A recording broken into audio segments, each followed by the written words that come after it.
What's up, everybody? Welcome back to Tigs Bits, and tonight we're going to be talking about the pit versus pot cook-off that I had the pleasure of being a judge in. It was amazing, and first of all, I've got to give a huge thank you to Brooks and to his wife Sarah and to their family and their friends for putting on such an amazing event. The energy, the food, the people, just everything was absolutely top notch. And again, I want to thank them for inviting me to be a judge. I left full.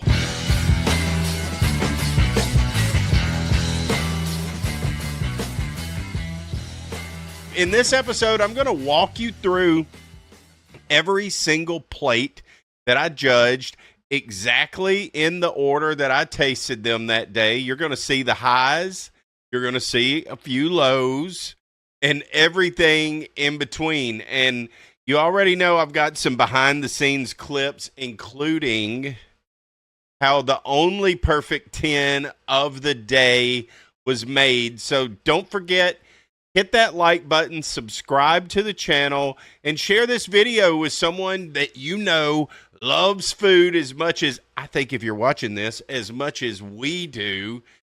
All right, so let's just dive on into it, man. Let's just dive on into it. Like I had said, there was an absolutely amazing turnout at this event. There was a lot of folks. You could see great crowd, and this was recorded fairly early in the deal. There was a great crowd that was there, and just a lot of fun, a lot of support, a lot of folks coming out. And an August day, you couldn't have asked for better weather this time of year, especially in South Louisiana in August. But there was a nice breeze. It wasn't too terribly hot. Just a great time, good music. Just everything, stuff for the kids. And then, by the way, it was $20, and you could go around to all of these places and sample these amazing, amazing dishes. So, look, we're going to run rapid fire pace through this. We're not going to waste any time. I'm going to show you what I had, and then I'm going to tell you what I thought about it. And I kind of quasi remember how I judge things. I'm not 100%, but we'll get somewhere in there. And I will tell you this, before we dive into all of this, this wasn't easy. This was not easy whatsoever. This was quite difficult, quite a difficult task. And as you're going to see, we start off with a bang, and then it just keeps on coming. So my whole criteria in this, I don't want to repeat myself, but my whole criteria is I'm going to have this food come. I'm going to judge it. I'm in a room with a bunch of people. There's 12 folks in there. I'm not wanting anybody to hear what I say or hear anything that I go like, oh my God, that's good. So I'm trying to play poker face throughout all of this. You're going to see this is Tiggy's poker face. And the one thing that happens, my face doesn't lie. So I didn't even realize this until I watched it back. So I had a little gadget in front of me so I could film this, and I didn't know what I would do with it. And then now here we are. Why wouldn't we just have a behind the scenes walkthrough of the day in the life of a food judge? I mean, so, and it's just an amazing way for you guys to see some of these fantastic freaking dishes that I had the pleasure of enjoying. So let's jump into it. Let's start right off. Okay, so this was green Thai curry chicken from our friends at Stir in the Pot. Of course, I didn't know. I'm trying to have a poker face here. That's exactly what's going on. I'm thinking through, do I like this? Do I not like this? What's going on? Now, I'm going to be honest with you. I liked it from the very first bite. It had a spicy kick. It had a very unique flavor. I think I scored it an 8, if I remember right. I think that I scored it an 8. I gave it a 9, I do believe, on presentation. And the problem with this is this is the very first dish that I judged. So you got to start somewhere. And I'm like, well, I mean, I don't want to. This is a damn good dish. I've never had anything like it. Just the name alone, green Thai curry, says, interesting. I'm not sure if I'm going to like this, but that isn't what food judging is about, right? Food judging is about, did they execute the dish? How was the color? All of that, this and that, and all of the above. And they did it. They nailed it. It was definitely something unique that I've never had before. I've never had a curry like that. I thought a curry was always kind of orangish, reddish, like your true Indian curries that you can get at Indian food cuisine and stuff like that. Well, that's what I thought this would be. It was not. It almost had the consistency of like chicken and dumplings in a way. It was just so hearty, such a good little kick and spicy in that back end. Just really, really good. And I mean, I've got to set the tone for scoring. In hindsight, I think I should have given it a 9. I think I should have bumped it up a little bit. I just went with even scores throughout all of this deal. I didn't want to go like 9.25, 9.75. Maybe I should have, but I thought it would be easier on the folks adding it up if we just went with whole numbers. I'm going to tell you just a little secret here. Nothing got lower than a 7 and the whole day. The food was incredible. I liked some better than others, but I thought that some of the critiques that I'm going to have, they didn't execute things maybe quite as well as they would. So that is how my day started, and then I couldn't wait to see what the heck was coming next, which ends up being the only perfect 10 that I saw and tasted and sampled in this whole deal. Check this out. Heath, South Central Louisiana, pineapple cherry dump cake. That pan was still warm, y'all. Oh, my goodness. Oh, my goodness. Right here, I'm just like, oh, yeah. And I'm trying to hide it. Look at these eyes. They're wandering around. I'm like, is this really, can this be that good? Yeah. Yes. The eyes say, yeah.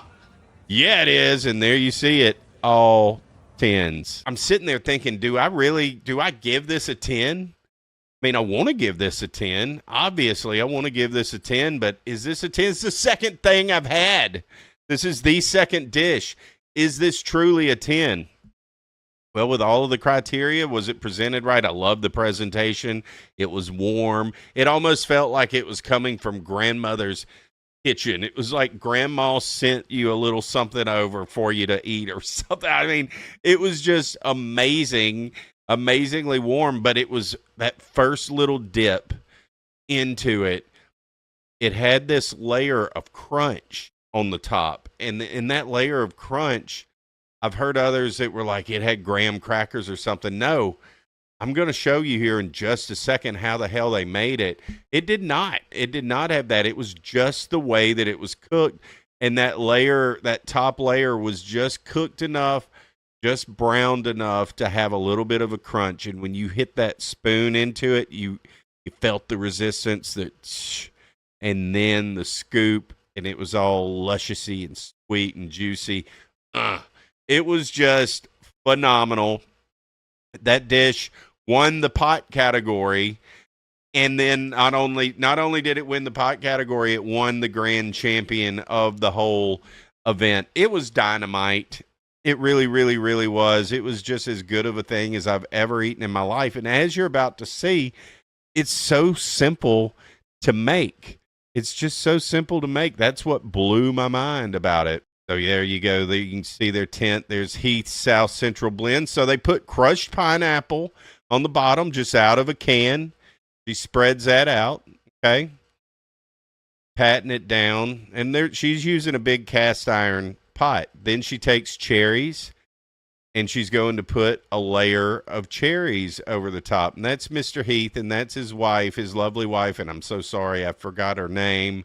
But please leave a comment. I'm terrible. But look at this. Just delicious cherries. Putting that in as a second layer. I mean, dude, you already know. This is going to be something redonkulous. Just absolutely amazing. Okay, so we're putting the layer of cherries, filling that out, kind of spreading it all out to get it even all the way around. And then here comes the magic. And I can't believe it. Look at that. It's just Duncan Hines moist, classic yellow freaking cake mix. That's all it is. Just your Duncan Hines yellow cake mix. And now they're going to put that in. She's going to put that around, put the whole bag in. She's going to spread it around, spread it evenly. And then she says the big secret, it's this parquet. She doesn't use oil. She uses parquet, and she, by God, loads it up. Then they put the lid on it, put it over some charcoals. I believe that he uses 6 or 7 charcoals for the bottom, puts it there, puts that bad boy on it, and then he's going to put these, I think he's 16 or 17 coals on top. He's counting them right here. And then he gives that 45 minutes, and there it is. There's the final product. 10 out of 10. Now, next week's show is going to be Mr. Rusty Noel, who also competed in this event. But little spoiler alert, in that podcast, he tells the story of Mr. Heath and his wife, and the fact that he wasn't even going to enter this into the contest. He wasn't. He was going to do something else. They kind of begged him into, kind of like, come on, man, you really got to do this. You could cook. There's no doubt about it. In a couple, 3 days before the event, he's like, look, I really wish maybe next year we could have a dessert category. And I'm cooking this dessert in a cast iron pot and blah, blah, blah. And Brooke said, did you just hear yourself? You're in a pot, a cast iron pot, and this is pit versus pot. Anything you can cook in a pot, that will count. So there you have it. That is exactly how they cooked that with the coal briquettes on the bottom, cast iron, basically a Dutch oven. So really cool. Now, I think you can make that pretty easily in an oven setting as well. But the whole trick is how good can you get that crust that you're going to dip in. Now, the only thing missing with it is it needed a little side of ice cream. You have that. You have some ice cream. Woo! Holy cow. Holy cow. But what an amazing dish. Well done. Well done. And y'all check them out. Heath's South Central Louisiana. They have some amazing seasonings and things like that too. They're winners. I think that we're going to be seeing a lot more of these at these competitions. The next thing that I had was a boudin-stuffed chicken lollipop. But look at this thing. I mean, beautiful presentation, beautiful candied almost on the outside with something stuffed with boudin. Look at this bite. Whoop. Yeah, it just came right off. It was so dadgum tender, and that skin was just right. And I mean, there's the reaction. Wow. I said, wow. It was juicy. It was perfectly seasoned. It was my favorite in the pit category of all the things that I had. Gonna be honest with you. Spoiler alert moving forward, not everything in the pit category goes to plan. Moving forward. So, I mean, 1, 2, 3, we're off to strong dishes. Stirring the pot also made the boudin-stuffed lollipop. So we had their curry and we had the lollipop, and they were both excellent dishes. Then you had a 10 out of 10. I'm thinking, good God, man, I'm scoring these entirely too high. I've got way more dishes to go here. And here comes a pork chop. A boudin stuffed pork chop, kind of a theme for the day. We're in South Louisiana.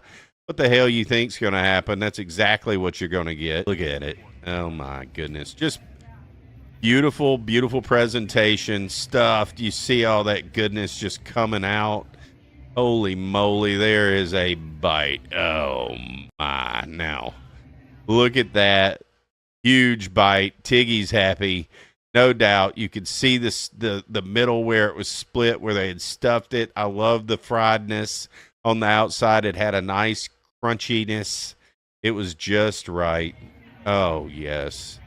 But I had to go in. That's my favorite part. That right there is the juice. That's the good part. Perfect fry. Got that best bite at the pork chop there at the end. I can't remember what I judged that when I gave it a 7 or an 8. And here's the only criticism. I still have no idea who made that. But it was phenomenal. Didn't have enough salt. It was just even that bite as good as it was. It was just a smidge dry. And look, I'm judging these things pretty damn tough. I'm not going to lie, especially on the pit side. That wasn't pit side, but especially on the pit side.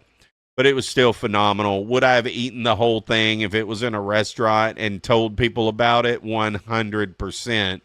But I had to knock it down a little bit because I honestly thought it needed a little bit more salt and it needed to be cooked a little bit less. It's a fine line when you split a pork chop that thin. You know, you're there on the edge just to begin with. But that brings us up to the next one. Some great cheesy grits, shrimp and grits. I mean, we're in South Louisiana. All right, so here it is, the beautiful shrimp and grits. Look at it. I mean, just filling that gullet. Look at that. But, you saw that. You saw that. Man, that bite that I got, it had a piece of shrimp in it and the grits, and I had it just right. And all I had was a piece of shrimp with shell on it. And that's an automatic 1 point deduction just right there, maybe even 2. And it sucked because I'm having one bite. That is my rule. One bite, everybody knows the rules. Still got a 7 out of me, whoever cooked it. And it was still a phenomenal. The taste on the grits were money. Fantastic. Had I not had the shell, that is easily an 8 or a 9 dish. But we are judging a food competition. And that is a no-no. But not to fear. Here comes one of 2 jambalayas that I sampled in this deal. Check this out. All right, so jambalaya, some green onion tops on the top. Yeah, that one was just like, it's okay. But I didn't score it very high. After the longer I chewed, I'd already cut the camera off. I'm like, something's just not right about this. And it's okay, but it's not great. I think it was the rice. Not sure what type of rice. It almost looked like jasmine rice was in there. It had the 2 ends. I think it was jasmine rice. I don't know exactly what was going on, but it was just, it just had too much of something in it. I couldn't pinpoint it. Sage, I don't know. I don't know what was in it exactly, but it just was a little off-putting. Still gave it a 7, but it was, it could have been worse, but it could have been better. And again, I don't mean any offense to anybody. I couldn't cook a better jambalaya personally, so I'm not being a critique. I'm just walking you through how I'm judging this on that day. So please, no offense, nothing but respect for every single competitor that was out there and everything that they were doing. I just want to get that clear. I just don't want anybody to think that I'm just being a hater. I'm not.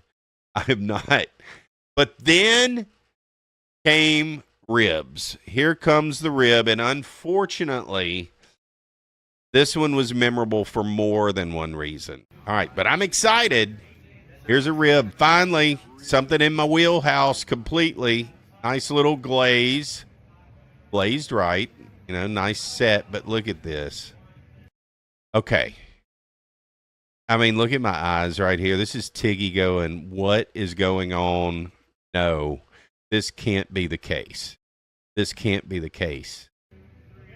Yeah, that should never, ever, ever happen when you're eating competition ribs.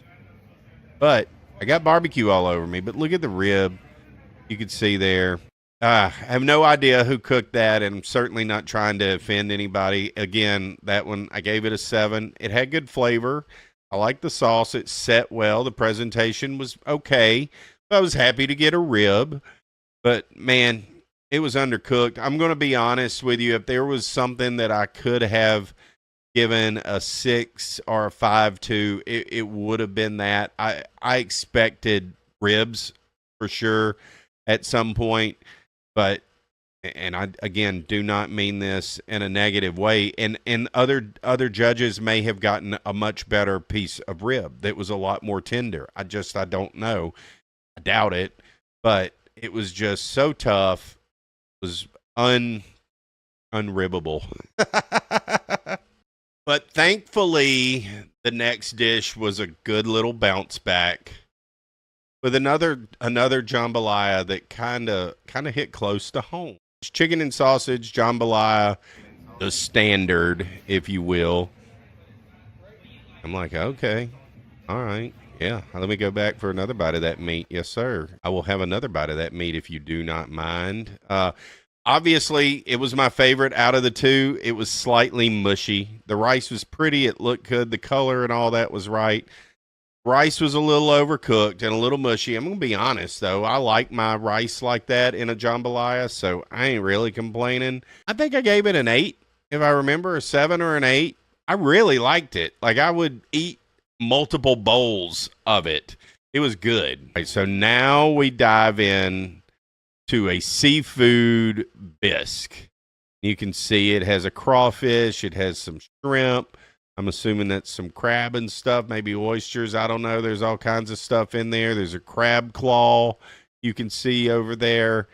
I'm like, all right, this is a beautiful little presentation with this little fried crawfish on it and the little mound of rice. Like, okay, I have high hopes for this. I love the plate, everything about it. Perfect 10, absolute perfect 10 in presentation.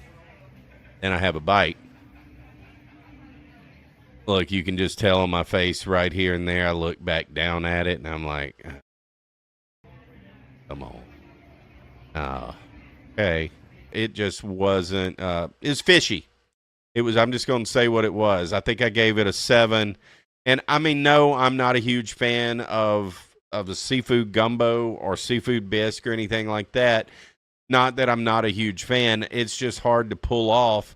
And for that reason, let's see if this next one can kind of redeem this. As you can tell, we started up high, and then we're starting to falter a little bit. More ribs. Here we go. All right. So, first of all, did you see that? Just fell. I just pulled it right off the bone. I didn't even put it up and just eat it off. I just pulled it off.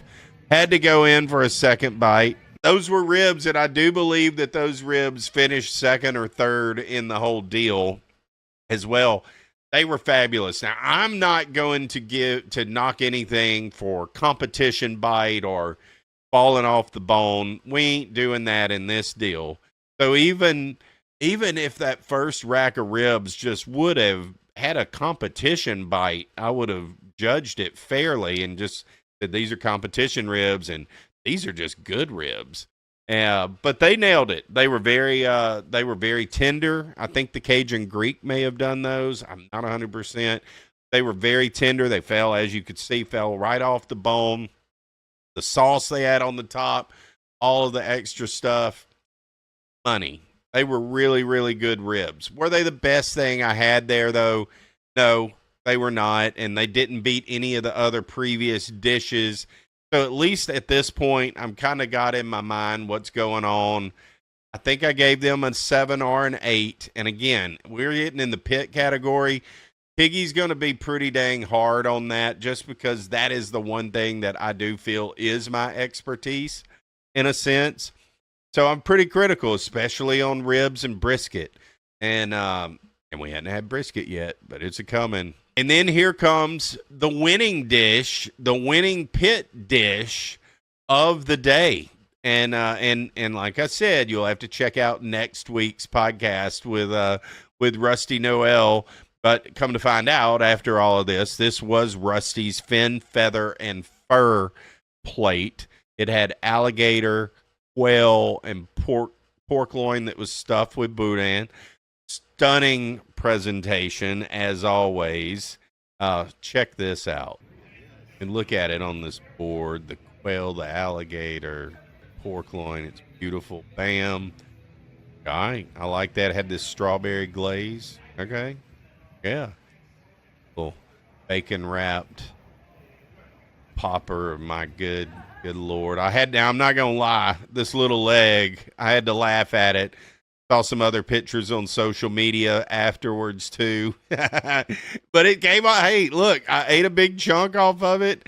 It was cooked right. I loved it. It was fine. I just was not expecting that. And then there's the bite of the boudin-stuffed pork loin. Look, it was fantastic. Obviously a 10 on presentation. Very interesting dish and a winning dish. After that wild variety plate, we moved into a stuffed pork loin that was loaded with flavor, but a little tricky to execute. Let's watch. All right, you can see it is stuffed. It is beautiful. I'm just gorging in. I got the full bite. You can see the bottom with the bacon, the creamy in the middle, the beautiful bite of pork loin. Yeah. Yeah. Oh, yeah. I shake my head because I'm like, yeah. The pork loin was cooked perfectly. It was juicy. It was plenty moist. The cream and all in the middle, great. It was just fantastic. But man, that bacon on the outside was just limp, to say the least. It was not cooked. It was no crisp to it whatsoever. It was just, I don't know. It was just kind of, bacon. And it was good. And I loved it. But in order for that to be one of the best bacon-wrapped pork loins that I've ever had, the bacon has to be cooked right to begin with. Undercooked. That's going to knock it down. Would I eat the whole thing 50 times in a row and get myself sick off of it? Of course. But like I said, it just wasn't. I wanted it to be perfect, and it just wasn't there. And then came the brisket. The one thing that I'd been waiting for all freaking day and was most excited about. See what the heck somebody going to do with a brisket. Let's find out. There it is. All right, so you can see all of that brisket. Now I'm going to do the test. The old flop test, okay? It's got the bend test. Now, the bend test, when you put a piece of brisket on your finger, it should bend perfectly, right? And the bottom, the two tips should almost touch, if not touching. All right, and then when you shake it like that, a lot of times, if it's done right, it will just, your finger's good enough to act like a knife, and it will just make it fall right off. And you could kind of see the disappointment in my eyes. Look, right there, you can see the bite. Just wasn't much of a smoke ring. And, oh, man, it just wasn't good. It tasted, I don't know, it either was cooked, either I was tasting lighter fluid, which is very possible on that brisket. If it wasn't lighter fluid, it was definitely dirty smoke. And what I mean by dirty smoke is if you're smoking something, you have the temperature right, the smoke that's coming out of the smokestack isn't a puffy white smoke. It's almost clear. When you shine a light on it at night, it's blue. It's almost a bluish color. It's thin, and that's a perfect smoke. Sometimes you get the flavors that I tasted from that. If you put a brisket in a little early with some green wood or some wood that hadn't really got to temperature, or the pit hadn't. I don't know. I don't know, but very disappointed in the brisket. Anyhow, let's take a peek at a couple of dishes that I did not get to judge, but both finished extremely high in the competitions, and they're just too damn beautiful to not show you. Check these out. Fried shrimp, a portobello smoked mushroom that was lined with like a garlic butter. That is a seafood mock shoe. And then you have a fried soft shell crab. 10 out of 10 on presentation alone, if I would have been able to judge it. Rusty is who made that, and he is world famous for his corn mock shoe. It wins so many competitions. I think it finished third in this one, if I remember right, but it was still excellent dish. And everything about it looked good, and they were slinging it at their booth afterwards. So yeah, it was fantastic. And then check out this sucker. This, in my opinion, and I had no idea who had made it when it came in, this is the prettiest freaking thing of the whole entire competition. Like, it ain't even close. Oh my God, look at that. Just look at that burnt end sitting on top of some macaroni and cheese stuffed into a waffle cone. Oh, that was ridiculous. What a day. What a day. So that wraps up my judging at pit versus pot. And again, I want to say huge thanks to Brooks, to Sarah, and to everybody that worked so hard to put on such a great event. And of course, a big shout out to every single cook who brought their A game. Every dish had heart behind it, and I recognize that. So please don't be offended. I know I've said it multiple times, but please don't be offended if I got a little bit harsh on your dish. I'm just judging it, and I don't have a filter. I'm telling it like it is. But at the end of the day, I enjoyed every single thing that was brought out.